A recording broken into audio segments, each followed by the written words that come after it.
जैसे मिष्ठान का रस वर्णन कर दिया जाए, खीर कैसी मीठी है, इसका कितना भी वक्तव्य आप देते रहो, गन्ने जैसी मीठी है, चीनी जैसी मीठी है, शक्कर जैसी मीठी है, गुड़ जैसी मीठी है, लेकिन सुनने वाले की जीभ मीठी नहीं होगी जब तक वो स्वयं पा नहीं लेगा। ऐसा ही दत्त धाम का रस है। हम अन्य कथाओं में भी यहाँ के बारे में बोलते रहते हैं और यहाँ की कथा में भी बोलते हैं, पर लोग बाग कहते हैं जब मिलते हैं, आप महाराज जी वहाँ नासिक दत्त धाम की कथा की चर्चा कर रहे थे, हमें भी एक बार आना है, कैसा लगता है वहाँ? मैंने कहा बस यही मत पूछो, ये तो आके पता चले। वहाँ पहुँच के ही उसका अनुभव किया जा सकता है, वहाँ रह कर के ही उसका अनुभव किया जा सकता है, क्योंकि वो वर्णन का विषय नहीं। प्रेम स्वरूप कैसा होता है, ध्यान से सुनिएगा। प्रेम स्वरूप का कारण और तात्पर्य कैसा होता है। आपने मुझसे प्रश्न किया कि आप मुझसे प्रेम करते हैं, मैंने कहा हाँ। कितना करते हैं? बहुत करते हैं, बहुत करते हैं।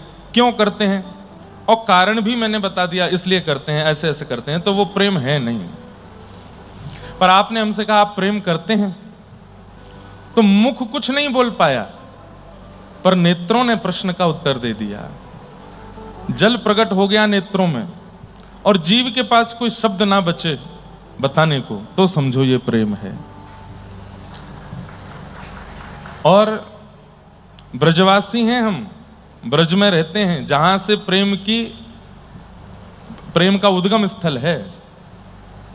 प्रेम को प्रमुख वही वृंदावन धाम, प्रेम को प्रमुख वही वृंदावन धाम, प्रेम ही ते पायो श्याम रसिया ने नाम। ओ प्रेम ही ते पायो श्याम रसिया ने नाम। याय जाने कहाँ गवार, याय जाने कहाँ गवार, प्रेम ने दिया की सदा उल्टी बहे धार, कौन पावे या को पार, प्रेम ने दिया की सदा उल्टी बहे धार। वो प्रेम का प्रधान स्थान वृंदावन, जहां से हम आते हैं। बाहर के लोगों को अनुभव नहीं हो पाएगा, लेकिन वृंदावन ब्रजवासियों को जो प्रेम का अनुभव होता है, वो वैसा प्रेम दुनिया में कहीं है ही नहीं। ब्रजवासी को व्रज में ही सुख मिलता है, व्रज में ही प्रेम मिलता है। व्रज जैसा प्रेम पूरी दुनिया में खोजे से नहीं मिलता उसको। हम बहुत बड़ी बात नहीं बोल रहे हैं, वास्तविकता बोल रहे हैं। पर ब्रजवासी को भी यदि व्रज जैसा प्रेम और उस प्रेम की सुगंध और सब गुणों से युक्त बिल्कुल निस्वार्थ प्रेम यदि इस ब्रजवासी को कहीं अनुभव हुआ, तो व्रज के अतिरिक्त दत्त धाम में हुआ। आज बताओ, मैंने ही सुबह कल कथा में कहा था कि सुबह सप्तऋषि पूजन होगा, सब आना। हमें भी था, देखेंगे कोई सप्तऋषियों के सुंदर प्रतिमा होंगी, हैं? हाँ हैं, तो हम प्रतिमा ही हैं। पलस्कर गुरु जी कह रहे हम प्रतिमा नहीं है ऋषि की। पर मेरे मन में ऐसा था कि संभवतः कल रात में भी देखे वो, तो मुझे लगा यहाँ पे सप्तऋषियों की बढ़िया जो है अचल मूर्ति विराजेगी, सचल नहीं, अचल मूर्ति विराजेगी। उसका पूजन देखते हैं कैसे कुछ नया विधान होगा। और ये तो मुझे पता था कि कुछ नया तो होगा ही होगा, पर ये नहीं पता था कि सप्तऋषियों में एक मैं भी ऋषि हूं, उसमें मेरा भी पूजन होगा। ये तो मुझे नहीं, बिल्कुल अनुभव में नहीं, अंदाजा ही नहीं था। जब सुबह आके मैं देखा, मैंने कहा हम ऋषि हैं।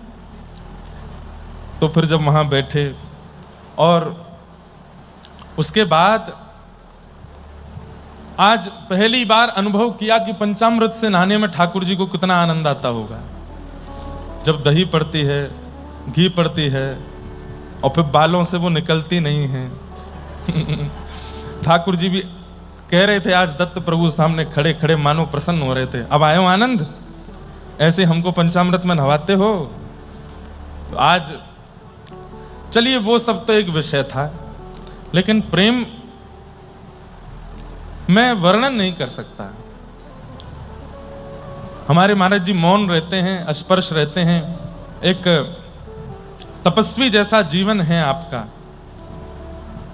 लोग सोचते हैं कि प्रेम करना केवल वही जानते हैं जो गृहस्थाश्रम में रहते हैं, जिनके पत्नी बच्चे परिवार सब कुछ हैं, उन्होंने प्रेम का आस्वादन किया होता है। भागवत जी में आत्मदेव भी रो रहे थे त्यागी के सामने, आप क्या जानो गृहस्थाश्रम का कितना अच्छा आनंद होता है। पर आज हमने अनुभव किया, जो प्रेम महाराज जी ने प्रकट किया है, हर दिन ही कुछ नवीन होता है, लेकिन आज जो अनुभव किया, और उस अनुभव में भी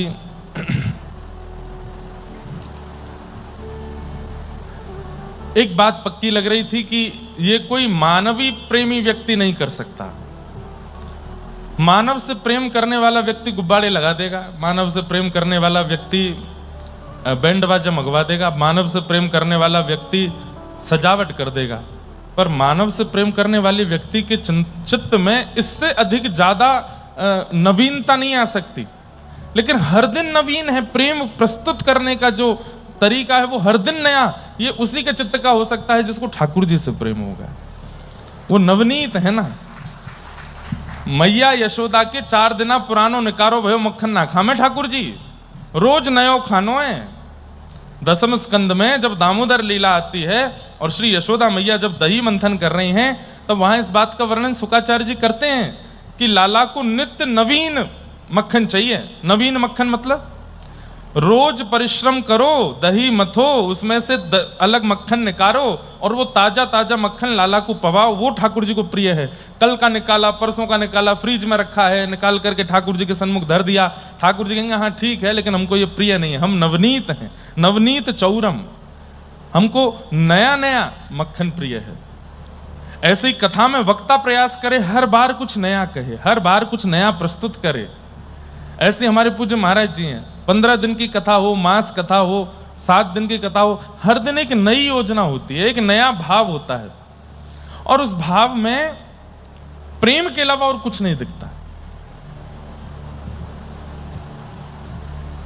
ब्रजवासी सबको प्रेम सिखा देते हैं, पर हम तो महाराज जी से सीख रहे हैं कि प्रेम कैसे दिया जाता है, सत्कार कैसे किया जाता है, आगंतुक अपने प्रेमी को पलकों पे कैसे बैठाया जाता है। और ये भी नहीं कि बिल्कुल ही हमको जो है क्या कहते हैं बिगाड़ दिया हो। प्रेम में कहते हैं बिगड़ जाता है प्रेम में, नहीं।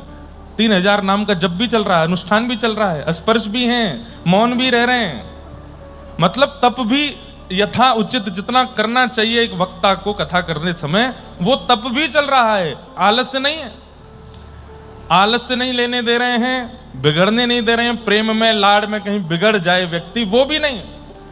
मतलब कभी कभी लग रहा है कि शायद ऐसा ही व्यवस्थित गृहस्थाश्रम होना चाहिए कि वहां प्रेम में भी कोई कमी ना छोड़ी जा रही हो और व्यक्ति कहीं बिगड़ ना जाए, उसके लिए तप और योजनाओं से भी उसको कोई बिगड़ने के मौके ना दिए जा रहे। अब हमको पूरे दिन सुबह उठने से लेकर के रात्रि सोने तक 1 मिनट भी अपने आप ऐसा होता है कि फोन चलाने का समय नहीं मिलता, बिल्कुल नहीं मिलता। बस कथा में आने से 10 मिनट पहले मैं अपनी ही कथा सुन रहा होता हूं।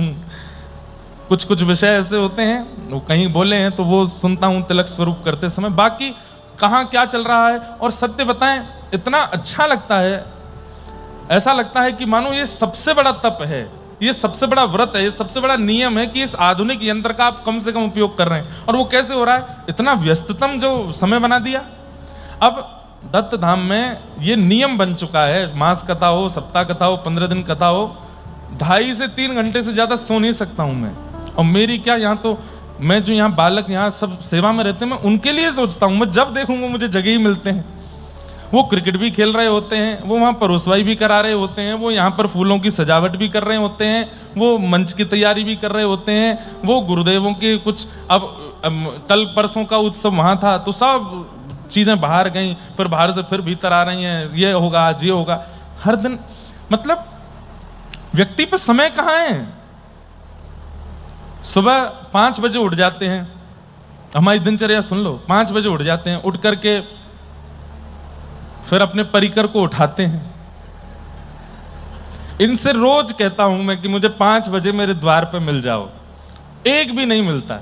बस विकास गुरुजी मिलते हैं 5 बजे, फिर उसके बाद रात्रि का जो हमारा गोदावरी जी का जल होता है वो लेके जाता हूं, फिर प्रोक्षण होता है सबके ऊपर, अपवित्र पवित्रो वा सर्वा उत्तिष्ठ उत्तिष्ठ गोविंद उत्तिष्ठ गणध्वज। ओ महाराज, कोई रजाई में भग रहा है, कोई गद्दे में भग रहा है, कोई कंबल में भग रहा है।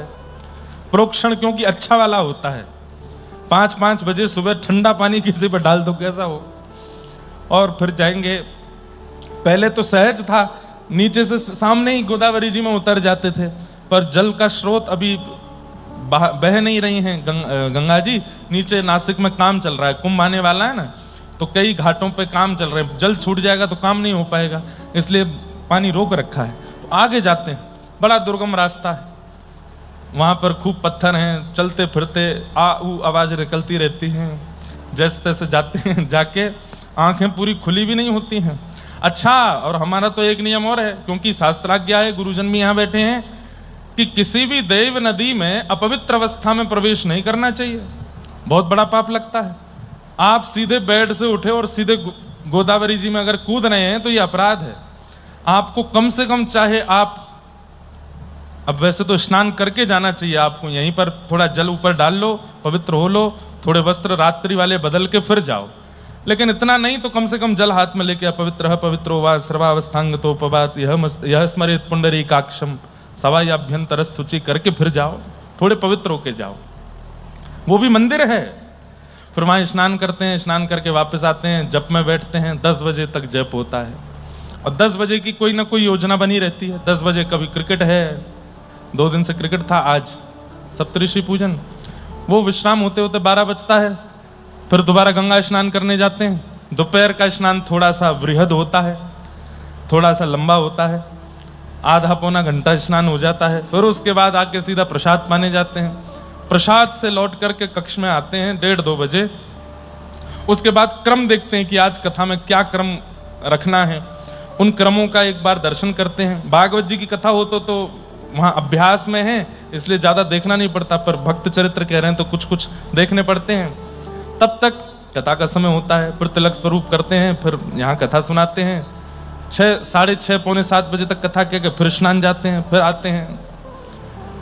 फिर 8, 8:30 बजे 2 दिन से जब थोड़ा रह जाता था तो वो करते हैं। फिर गुरुदेवों के यहाँ प्रसाद पाने जाते हैं, पंचपदी में विराजते हैं। कितने बज गए? रात्रि के 10:30, 11। फिर वहां बैठ गए संगीत करने 12 बजे तक। कल से रासलीला प्रारंभ हो गई 12 बजे तक।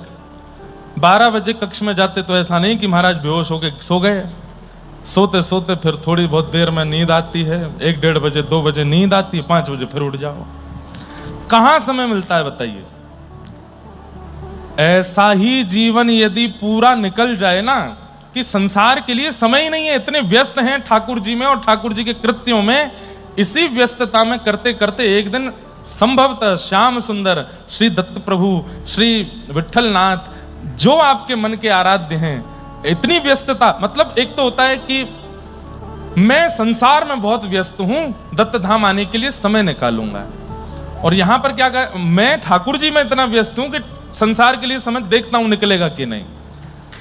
यहां व्यस्त ठाकुर जी में सब रहते हैं। और ये तो चलिए 15 दिन के लिए मैं आया हूं, पर यहां नित्य निवास करने वाले हमारे गुरुजन हैं, यहां नित्य निवास करने वाले जितने भी यहाँ के सब ठाकुर जी दत्त प्रभु के जितने भी सेवक हैं, जितने विद्यार्थी हैं, जितने वैदज्ञ हैं, सबके क्रम ऐसे ही व्यस्त हैं, कोई खाली नहीं बैठा रहता।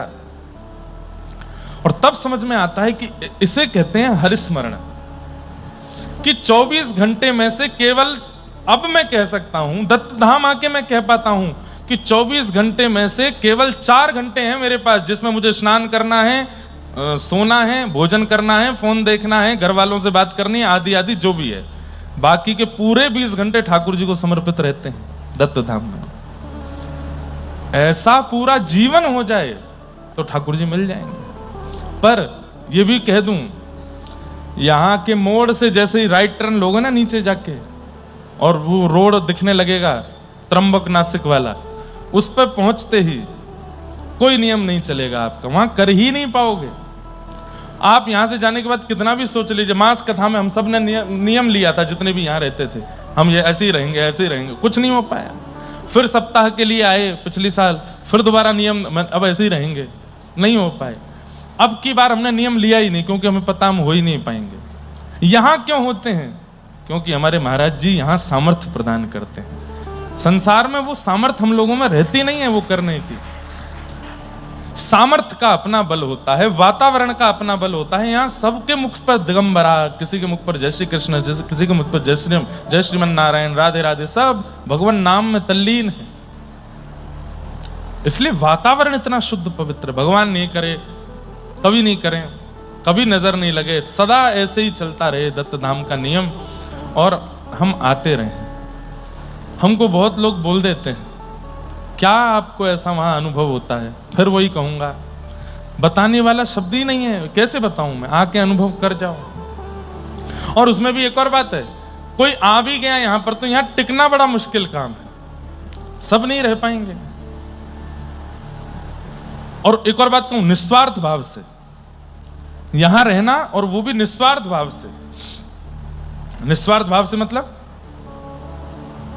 उसके पीछे कोई अभिलाषा नहीं है, बस दत्त प्रभु के चरणों में बैठे, अपने आराध्य का स्मरण कर रहे हैं, नित्य कर्म कर रहे हैं, और बस।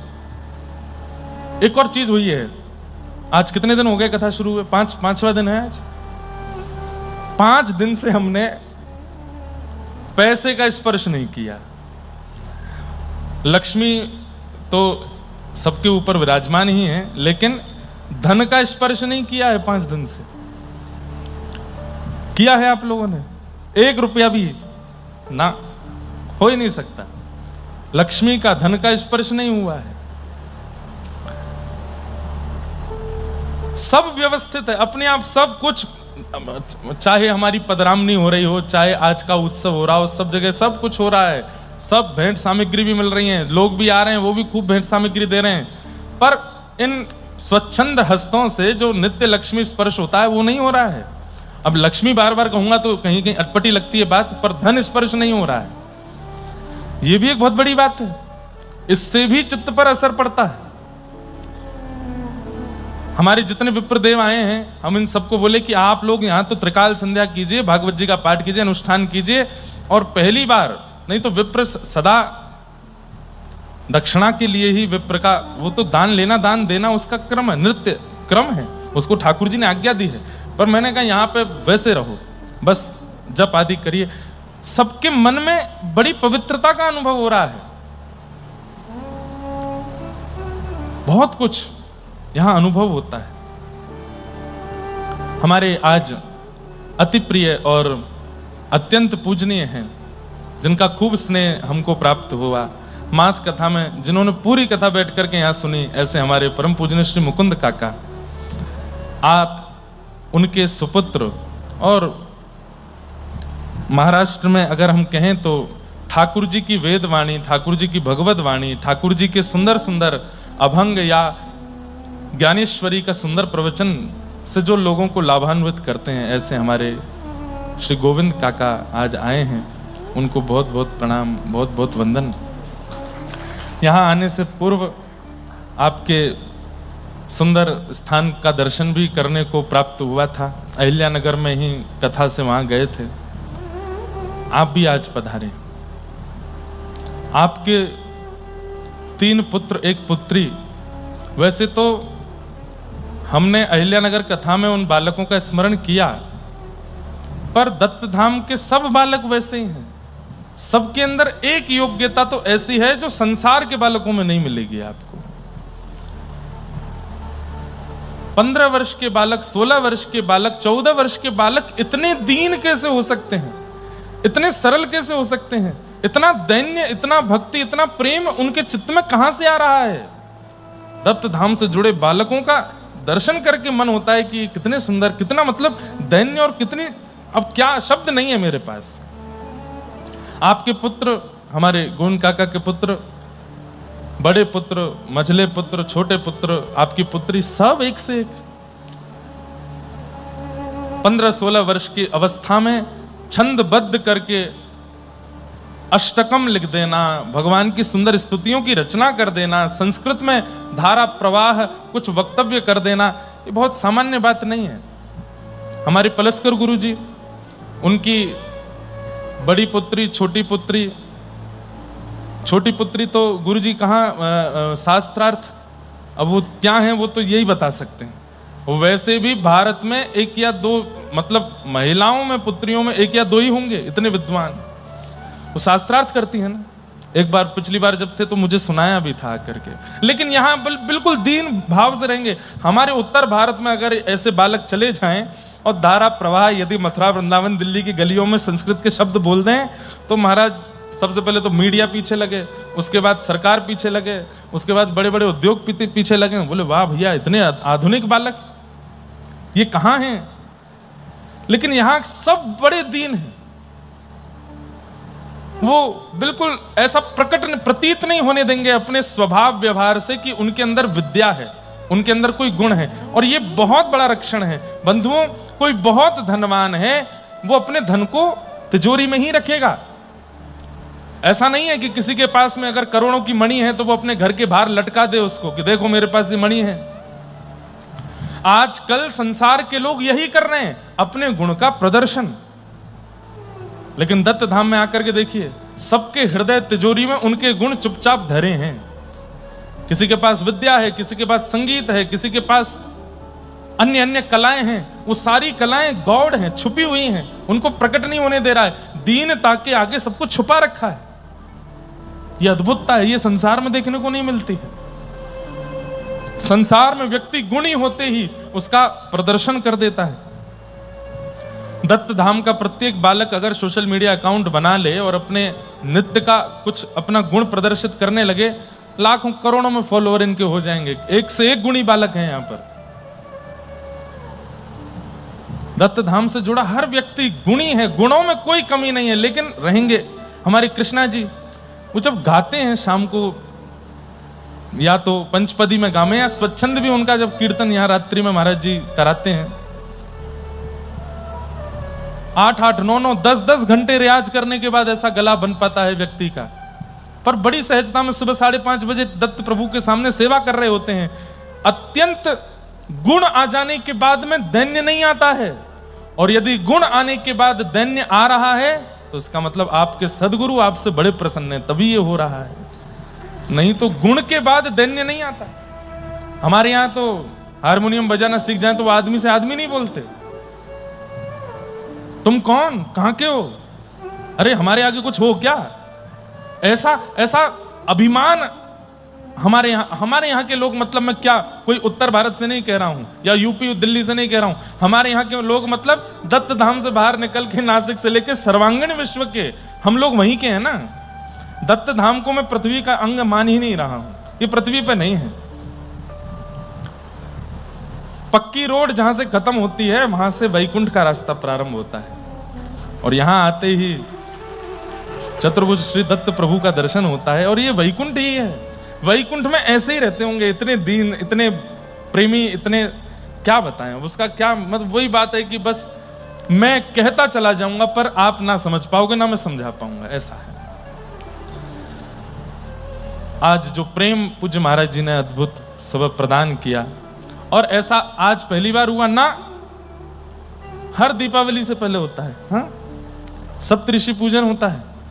दीपावली से पूर्व सारे आचार्यों को विराजमान करके महाराज जी और सब परिकर के लोग ऐसे ही स्नान कराते हैं उनको। ऋषि चलते फिरते तनु, चलते फिरते चल स्वरूप है ऋषियों का, उनको प्रणाम करते हैं। हम योग्य तो नहीं थे महाराज जी, पर आपने फिर भी जो प्रेम के रस से आज निलाया है, उस रस की सुगंधी कभी चित्त से और तन से जाएगी नहीं।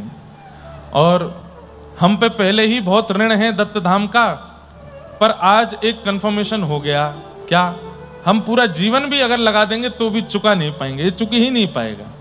ये इतना ज्यादा ऋण हो चुका है हमारे ऊपर कि इसको हम 1 जन्म, 2 जन्म, 3 जन्म, क्या जन्मों जन्म तक भी हम यहाँ आकर के अगर सेवा करते रहें तो भी नहीं चुका पाएंगे। बस महाराज जी को प्रणाम करते हैं और दत्त प्रभु से प्रार्थना करते हैं, आप ऐसे ही प्रेम देते रहिएगा, हम ऐसे ही आते रहें। व्यस्तता बहुत हो गई है, बहुत व्यस्तता हो गई है, पर उस व्यस्तता में से अगर कुछ दिन का भी समय मिले और ना मिले तो निकाला जाए, दत्त धाम आना पड़ेगा। आएंगे, निश्चित आएंगे, चाहे अब महाराज जी ना भी बुलाए तो भी आएंगे। ऐसा तो हो नहीं सकता महाराज जी बुलाए। महाराज जी तो अभी भी बैठे हैं, बोले कि कथा पूरी होने से पहले अगली डेट बोल के जाओ। कल ही मुझे याद करा रहे थे विकास गुरु जी, महाराज जी 4 दिन हो गए आपने डेट नहीं, अरे मैंने कि रुक तो जाओ, अभी देखें क्या हो सकता है। बोले जल्दी बताइएगा। अद्भुत है। आहा। प्रीतम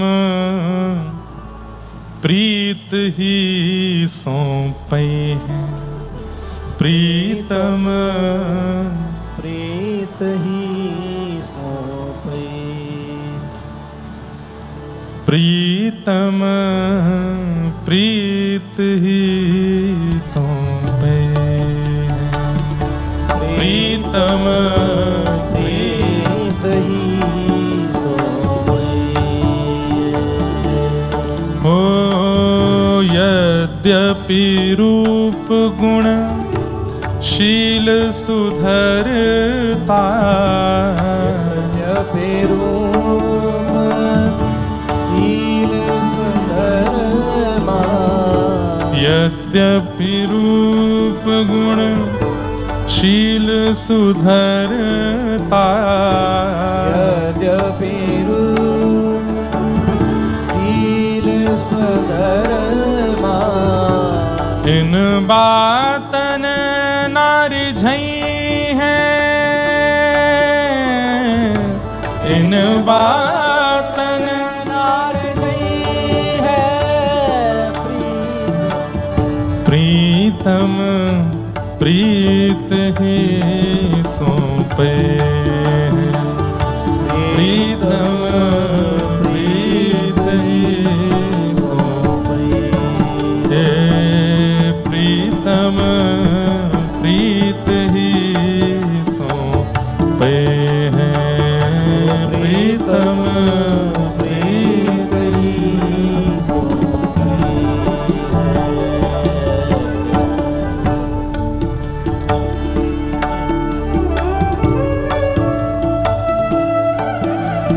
क्या कह रहे हैं श्री गोविंद दास, जिनका चरित्र संभवतः कल या परसों हम सुनेंगे।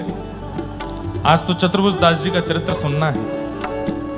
तो श्री गोविंद दास, इतनी सुंदर कथा है गोविंद दास जी की, जितना ठाकुर जी कलिकाल में इनके साथ में लीला किए हैं, इतनी लीला किसी के साथ नहीं की है।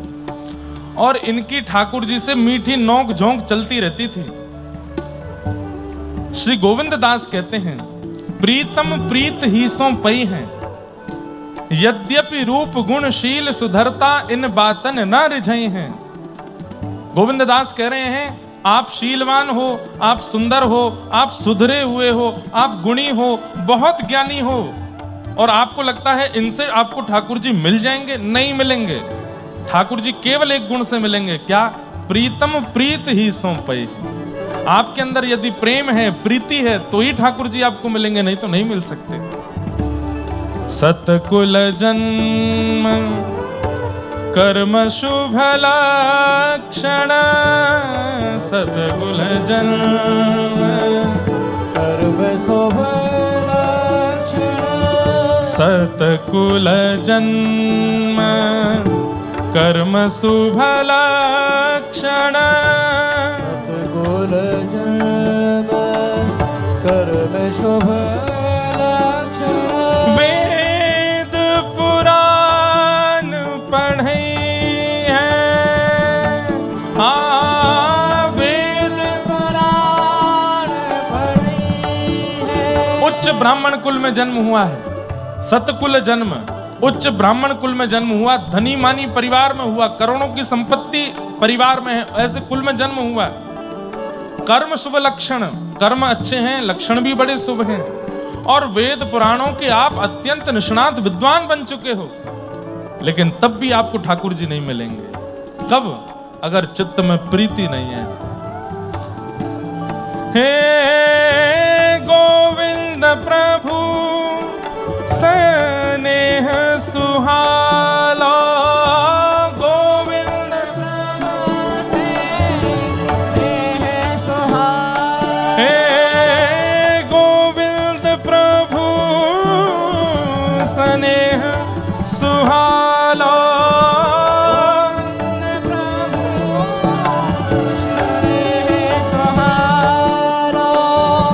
रसना कहा जो नचई है,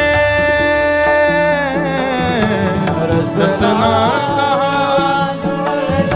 कितनी ऊंची बात कह रहे हैं गोविंद दास, कह रहे हैं सब कुछ है आपके पास लेकिन प्रीति नहीं है तो ठाकुर जी नहीं मिलेंगे, और कुछ भी नहीं है आपके पास लेकिन प्रीति है तो जैसे बोलोगे ठाकुर जी वैसे नृत्य करने लगेंगे आपके सामने। प्रमाण क्या है? बोले यथा व्रज गोपिका नाम। हमारे रसखान कहते हैं, एक दिन मैं तो मन तो हो रहा है सब भक्तों के चरित्र ही सुना दूं। रसखान का चरित्र सुना एक बार। श्री रसखान जी क्या कह रहे हैं? छछिया भरी छाछ पे नाच नचायो, ताही अहीर की छोहरिया। छछिया भरी छाछ पे नाच नचायो। सब लोग इधर देखो, ध्यान से सुनो। भाई ये बहुत बड़ा आदमी है, इसको अपने चंगुल में कैसे लिया जाए? और इसके मुंह पे मारो 10 लाख रुपए अपने आप आएगा तुम्हारे पास। अरे ये बहुत वैसा आदमी है, ये अरे बड़ी गाड़ी दे दो इसको तो आ जाएगा। ऐसे करो, लोगों को अपनी ओर खींचने के लिए हमारे पास नवीन नवीन योजना और लोभ हैं। पर ठाकुर जी को लोग बाग अपने पास बुलाने के लिए क्या करते हैं? सोने का छत्र चढ़वाते हैं, सोने के कलश लगवाते हैं, बढ़िया वाले इत्र चढ़वाते हैं, महंगी वाली पोशाक अर्पण करते हैं, तब भी ठाकुर जी नहीं आते।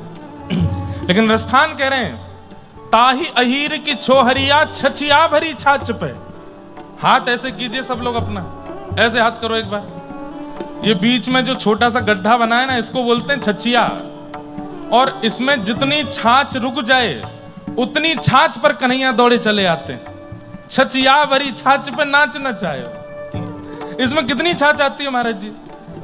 हम लोग आचमन करते हैं तो एक आचमनी का जल, बस इतना, एक आचमनी का जल, इतनी छाछ लेकर के गोपियां ऐसे खिड़की से बाहर कर लेती हैं।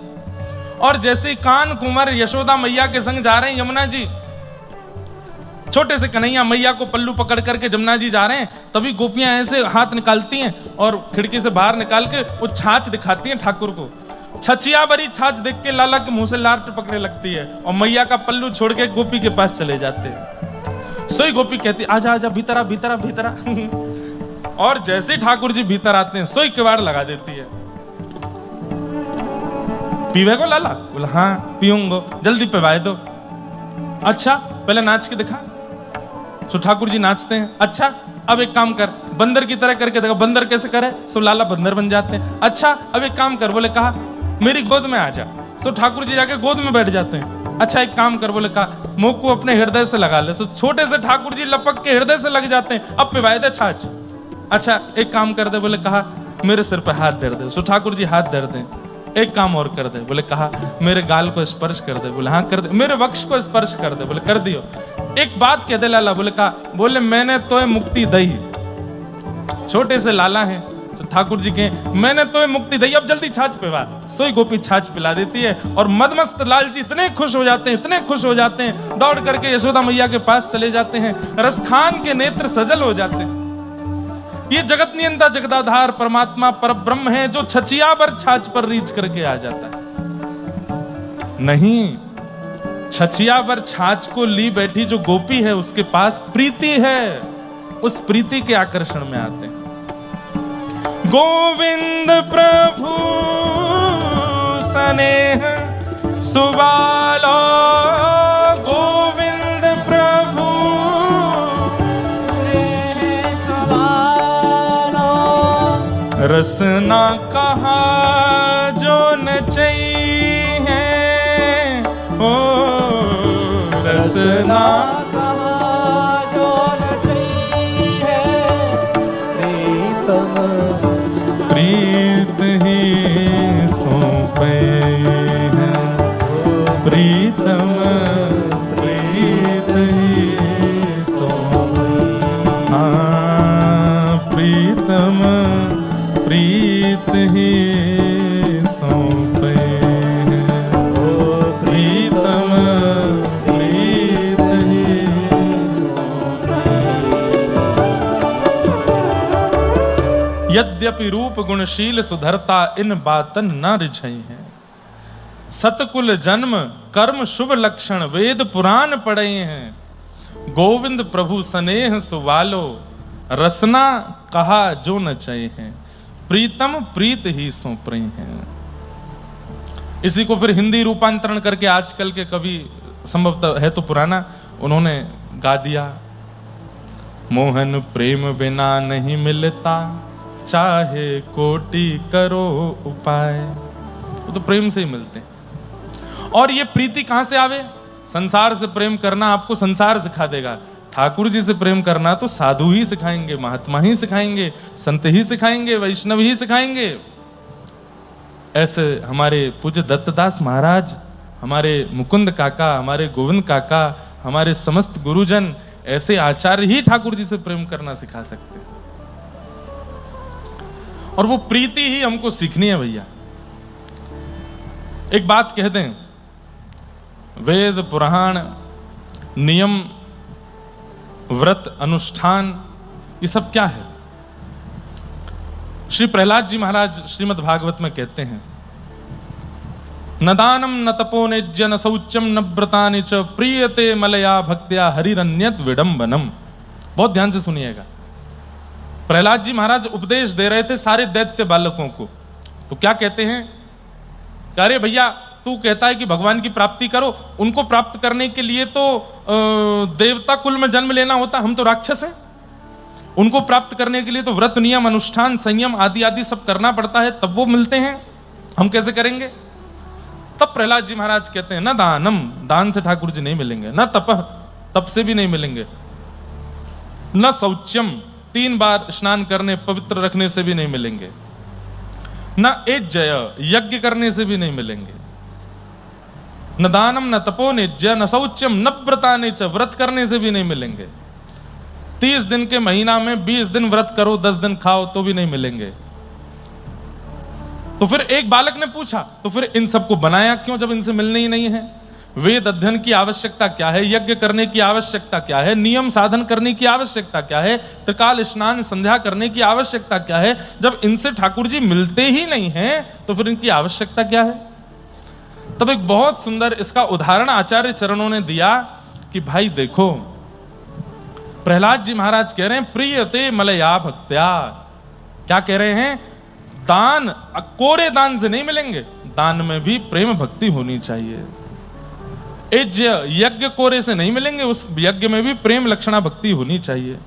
नियम कोरे से नहीं मिलेंगे, नियम में भी प्रेम लक्षणा भक्ति होनी चाहिए। जबरदस्ती नहीं, अरे मैया गोदावरी जी में नहाना ही पड़ेगा, क्या करें, बंधे हैं हमारे हाथ पर ना।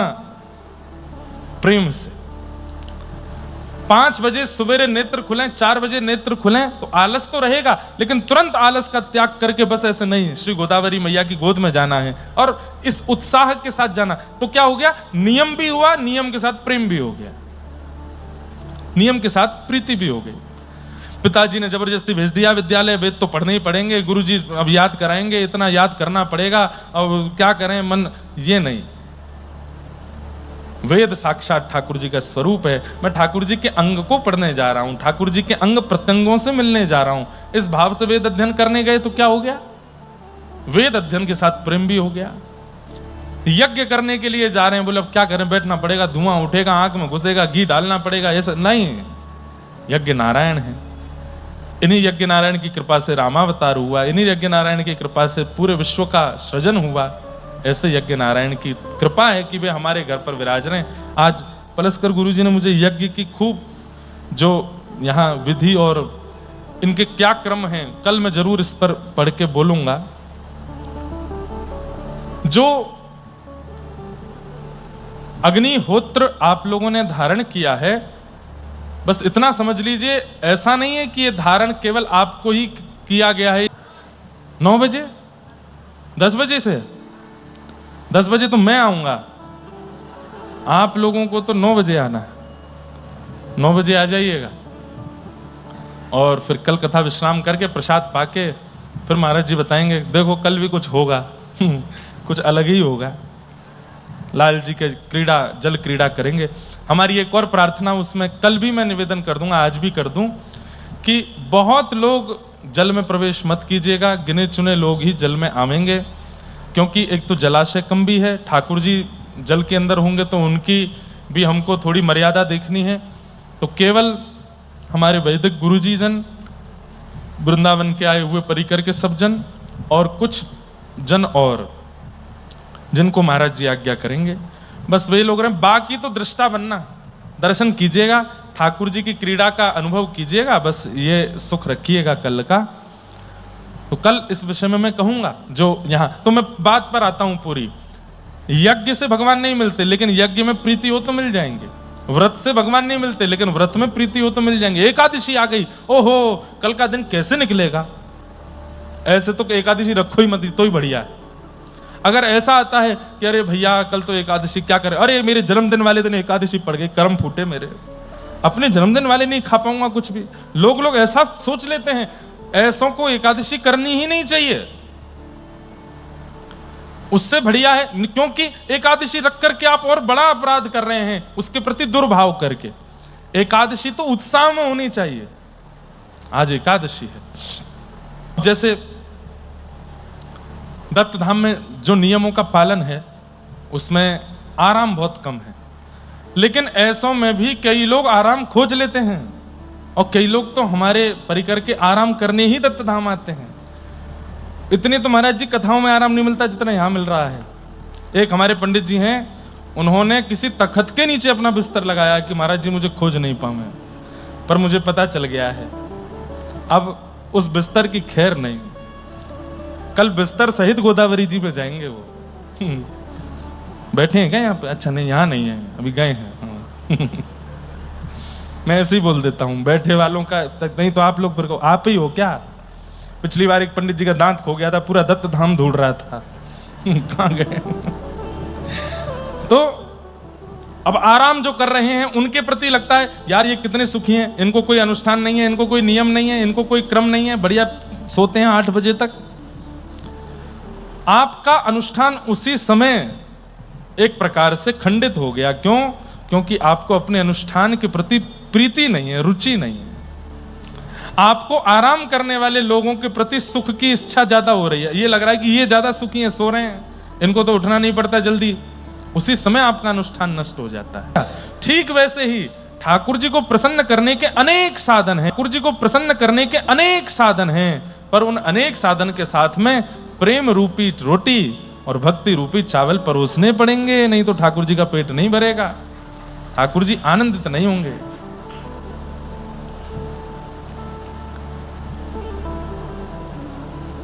इसलिए भक्ति बहुत आवश्यक, प्रेम बहुत आवश्यक, और वो प्रेम सीखना है तो आइए दत्त धाम।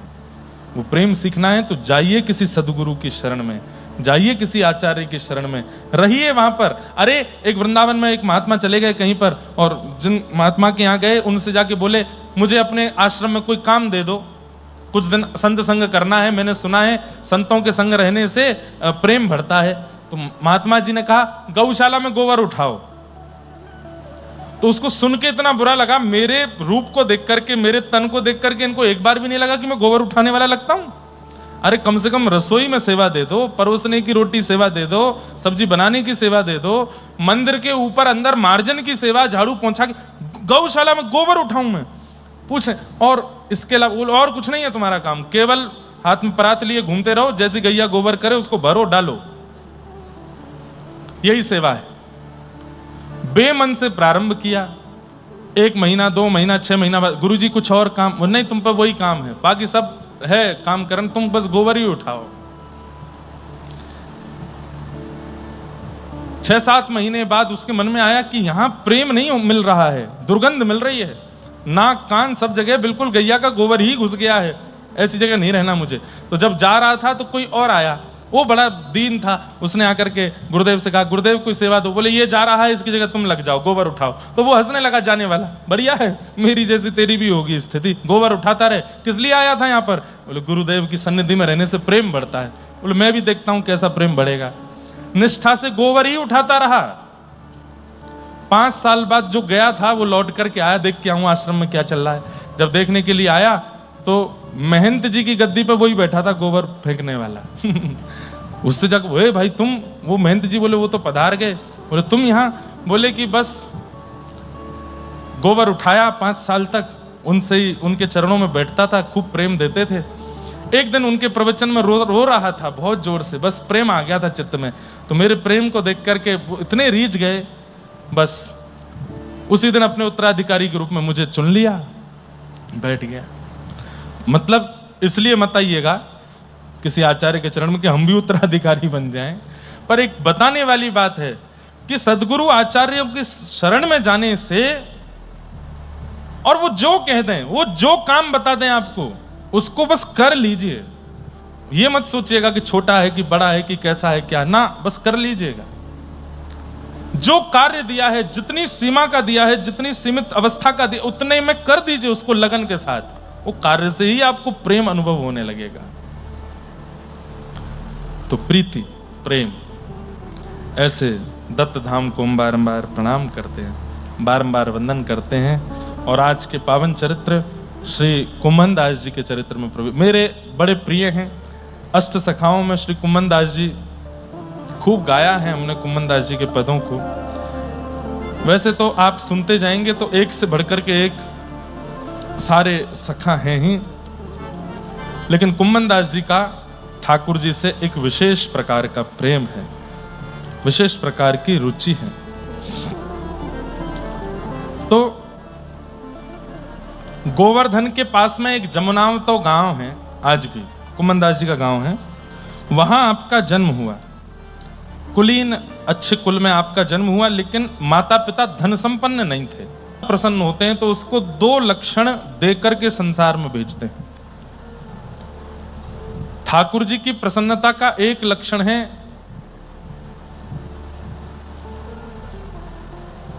कविता करने का गुण।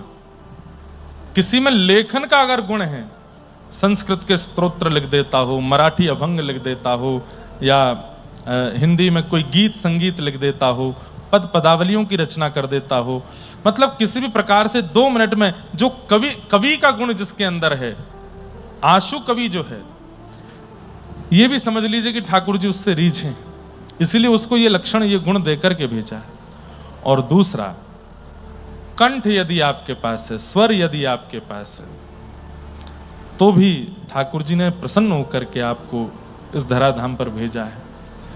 लिखने वाले और गाने वालों को प्रयास करना चाहिए 100% में से 90% तो ठाकुर जी को रिझाने में ही अपने गुण का प्रयोग कीजिए, 10% लोक रंजन में लगा दीजिए, पर 90% ठाकुर जी के लिए ही करिए। क्यों? क्योंकि आपको गुणयुक्त उन्होंने अपने लिए ही बनाया है, ताकि आप उनकी सेवा कर सको। कुम्भन दास जी के अंदर ये दोनों गुण थे, वे कवि भी हैं और गाते भी हैं, और ये 8 सखाओं में गुण है। सूरदास जी से लेकर सबके सुनोगे, सबके अंदर ये गुण मिलेंगे आपको। सब गाते हैं और सब लिखना जानते हैं, लेकिन अभी तक आप अपनी रचना कहीं सुना इसलिए नहीं रहे थे क्योंकि उस रचना में आपको प्रसन्नता नहीं हो रही थी। जैसे कुम्भन दास जी परिवार के लिए कुछ लिखते थे, मित्रों के लिए कुछ लिखते थे, अपने रिश्तेदारों के लिए कभी कुछ लिखते थे, तो उनको अच्छा लगता था, वो दे भी देते थे लिख करके। लेकिन जब ठाकुर जी की रचना की बात आती थी, लिखते तो थे लेकिन लिख करके उसको गोपनीय कर देते थे। क्यों? अभी उसमें प्रामाणिकता और ठाकुर जी की स्वीकार्यता का बोध नहीं हो रहा था। क्यों? गुरु नहीं आए थे जीवन में अभी तक, एक राह दिखाने वाले, एक मार्ग दिखाने वाले गुरु नहीं मिले थे। तभी कुम्भन दास जी के कान में खबर पड़ी कि गिरिराज जी में भ्रमण करते करते श्रीमन महाप्रभु वल्लभाचार्य महाप्रभु पधारे हैं, और ये खबर पड़ती, आपने अपनी पत्नी से कहा जल्दी चलो, आज गुरु मिल गए हैं, श्री वल्लभाचार्य महाप्रभु की शरणागति लेंगे जाकर के। आप गए, सामने जाकर के बैठे हैं श्रीमद वल्लभाचार्य महाप्रभु के। वल्लभाचार्य महाप्रभु ने जिज्ञासा पूछी, क्या है? बोले कि बस शरणागति चाहिए। शरणागति दे दी, दीक्षा दे दी। दीक्षा देने के बाद आप दोनों की ओर देखे, पति पत्नी दोनों बैठे थे, कुम्भन दास जी और उनकी पत्नी। बोले क्या चाहिए?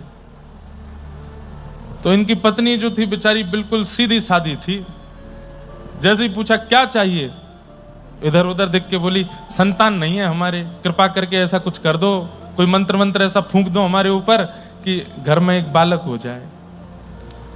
कुम्भनदास जी बड़े गुस्सा हुए, अरे देवी ये क्या किया तेने? क्यों? बाबा कह रहे कुछ मांगो तो मैंने मांग लिए कि पुत्र दे दो। अरे देवी, ऐसे महापुरुष के सन्मुख आकर के, जिन्होंने साक्षात श्रीनाथ जी को प्रकट करके विराजमान किया, ऐसे अद्भुत महाप्रभु जी के सन्मुख आकर के भी तेने संसार मांगा। वल्लभाचार्य महाप्रभु बोले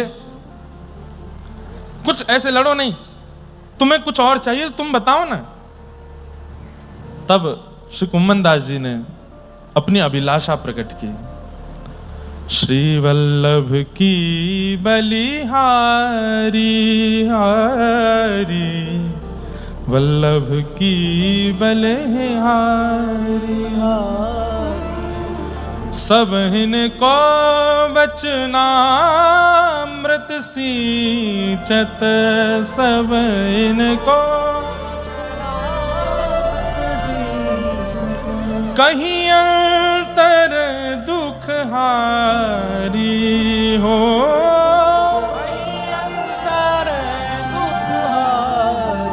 श्री वल्लभ वल्लभ की बलिहारी, श्री वल्लभ वल्लभ की बलिहारी।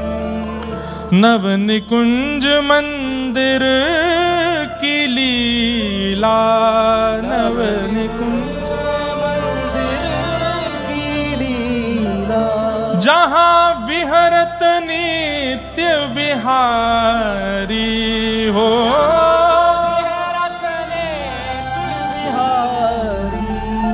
कुंभन दास प्रभु गोवर्धन धर, कुंभन दास प्रभु गोवर्धन धर, हुए हो दासी तिहारी हो, हुए हो दासी तिहारी, श्री वल्लभ वल्लभ की बलिहारी, श्री वल्लभ वल्लभ की बलिहारी। क्या मांगा? गाने लगे कुम्भनदास जी वल्लभाचार्य महाप्रभु के सामने। क्या मांग रहे हैं? नव निकुंज मंदिर की लीला, जहां विहरत नित्य बिहारी। मुझे निकुंज के बिहारी जी का दर्शन करना है। बंधुओं, कुंज, निकुंज, निवृत्त निकुंज तीन होते हैं। कुंज किसको कहते हैं? कथा में जो आप लोग सुन लेते हैं, जो हम सुना दें और आपको अनुभव हो जाए, जहाँ यशोदा मैया भी हैं, नंद बाबा भी हैं, सारे ग्वाल बाल भी हैं, सखियां भी हैं, ठाकुर जी भी हैं, वो कुंज है। पर जहाँ केवल सखियां हैं और प्रिया प्रियतम हैं, वो निकुंज है। और जहाँ केवल प्रिया प्रियतम हैं और जिसको वो चाहें, उनमें से एक या दो और कोई हैं, वो निवृत्त निकुंज है। क्या मांगा है? नव निकुंज मंदिर की लीला, जहां विहरत नित्य बिहारी। उसका दर्शन करा दीजिए नाथ। मुझे नव निकुंज में चलते फिरते ठाकुर जी देखने, वो कैसे लगते हैं। कुंभन दास प्रभु गोवर्धन धर, वे हो दासी तिहारी, श्री वल्लभ वल्लभ की बलिहारी। वल्लभाचार्य महाप्रभु हंसने लगे। बस श्रीमद् भागवत जी कहती हैं, प्रयच्छति गुरु प्रीतो वैकुंठम योग दुर्लभम। अपने गुरु को राजी करवा के बुलवाओ मत कि वो तुमसे राजी हैं, तो ऐसा कुछ कृत्य कर दो वो तुम्हारी ओर देख के हंस जाएं। बस उनकी हंसी हुई, मतलब वो तुमको देख के प्रेम से हंसे और तुम्हारे सबरे काम बने। वल्लभाचार्य महाप्रभु हंस गए और कुम्भनदास जी से बोले, अब जाओ। और सुनो, उनकी पत्नी को क्या बोले? एक नहीं, दो नहीं, 7 पुत्र होंगे तुम्हारे यहाँ, जाओ। और एक एक करके 7 पुत्र हुए। आप अब देखो कितनी विलक्षण। अब कुम्भनदास जी का चरित्र अब शुरू हो रहा है, अब ध्यान से सुनिएगा। कुम्भनदास जी के 7 पुत्र हुए। दुनिया पूछती, कुम्भनदास जी कितने बाल बच्चे हैं आपके? तो क्या बोलते? 1.5। कितने हैं? 1.5। मराठी में क्या बोलते हैं? 1.5 ही बोलते हैं।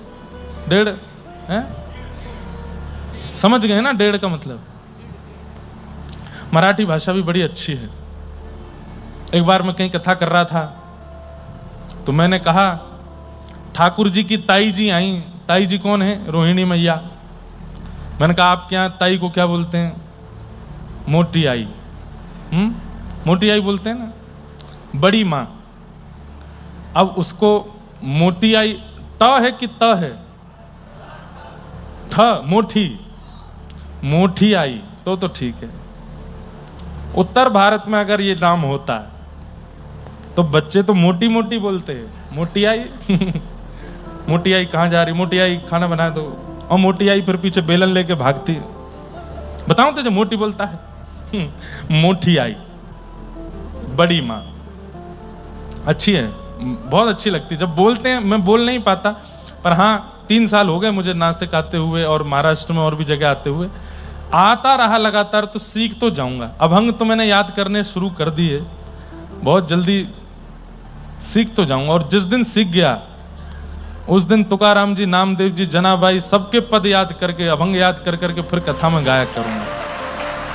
हमको मराठी केवल इसलिए सीखनी है कि हमको अभंग गाने हैं। जब हमारे कृष्णा जी गाते हैं, हमारे वो भैया दत्त धाम के शाम को पंचपदी में गाते हैं, जब यहाँ पर मैं महाराज जी से पहले दिन से ही पूछ रहा था, महाराज जी इस बार रात्रि के क्रम नहीं है क्या? मुझे बहुत अच्छा लगता है जब अभंग गायन होता है और मराठी में ही।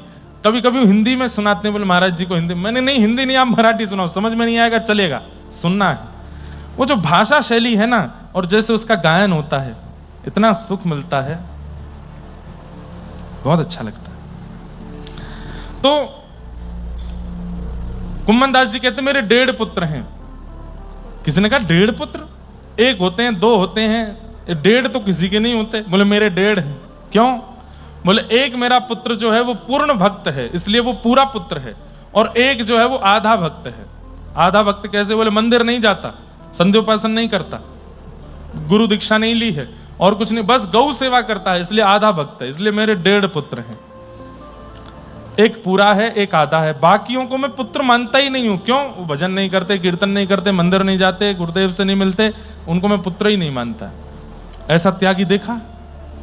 अपनी संतान में कौन त्याग करता है? लेकिन कुम्मन दास जी ने ठाकुर जी के लिए अपनी संतान में भी त्याग की भावना रखी। 1.5 पुत्र हैं मेरे। तो ऐसे कुम्मन दास जी, उनके साथ में ठाकुर जी की एक बड़ी मधुर लीला है। एक बार की बात, जब मुगल आक्रांताओं ने, अच्छा वल्लभाचार्य महाप्रभु से दीक्षा लेने के बाद आपको अब अनुभव होने लगे, और आपके गायन और शब्दावली सुनकर के श्री वल्लभाचार्य महाप्रभु ने आपको श्रीनाथ जी की राग सेवा के लिए आज्ञा दे दी। अब आओ गिरिराज जी में आकर के श्रीनाथ जी को राग सुनाया करो।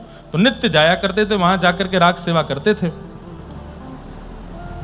दुष्ट आक्रांत, जिनमें से औरंगजेब प्रसिद्ध था, उसने जब भारत के मंदिरों को तोड़ना शुरू किया तो उसने अपनी गति बढ़ाई व्रजमंडल की ओर, और जैसे ही व्रज की ओर वो बढ़ने लगा तो सब गोवर्धन के लोगों को और ब्रजवासियों को सबके मन में हुआ कि भाई अब गिरिराज जी की रक्षा कैसे करें, वो तो मंदिर तोड़ देता है आकर के।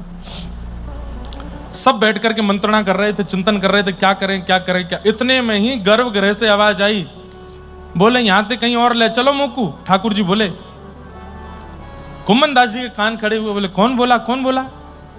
जैसे ही झांक करके देखा, आहा सुंदर श्रीनाथ जी ऐसे थाड़े हैं, और कुम्मन दास जी को पहली बार नेत्र ऐसे ऊपर करके देखा, पहली बार सचल ठाकुर जी का अनुभव हुआ।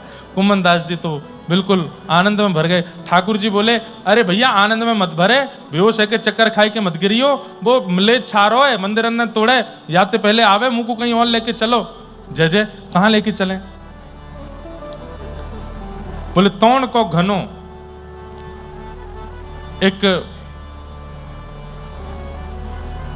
वन है जहां पे खूब कांटे हैं, और टेंटी एक अचार होता है हमारे यहां, उसके वृक्ष लगे हैं। ठाकुर जी कहने लगे वहां लेके चलो मुझे। अब श्रीनाथ जी का रूप बड़ा है, कैसे लेके जाऊं, क्या लेके जाऊं? सद्दू पाने बोले, भैया गैया बैलगाड़ी में तो लगेंगे नहीं, और बैल जो है वो हमारे सब वृद्ध हो गए, कब पधार जाए कोई पता नहीं, ठाकुर जी को कैसे लेके जाएं? सोई ठाकुर जी फिर से बोले गर्भगृह से, कुम्मना? बोले हाँ, यहीं पास में सद्दू पाने की गौशाला के बगल में एक गौशाला है, वहां में भैंसा बंधे हुए हैं, भैंस और भैंसा, माते एक भैंसा लिया हो।